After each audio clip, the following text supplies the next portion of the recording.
Eng samarali mashqlardan birini sizga tanlab qo'ydim. Peshob tuta olmaslikda, tos tubi muskullarining yetishmovchiligida, bachadonda mana yengil tushishlarida juda ham samarali, juda ham effektiv mashqlardan biri.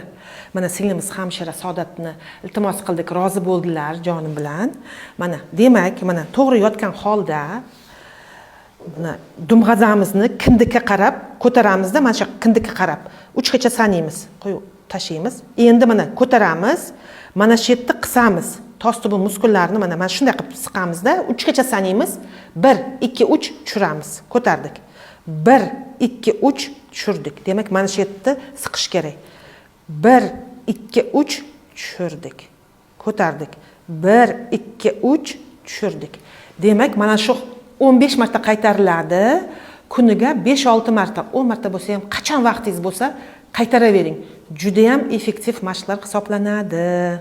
Aziz ayollar, doimo go'zal va sog'lom bo'lib yuringizlar. Sog' bo'lingizlar. Aksher ginekolog Qabulova Gulbahor Pirimkolovna.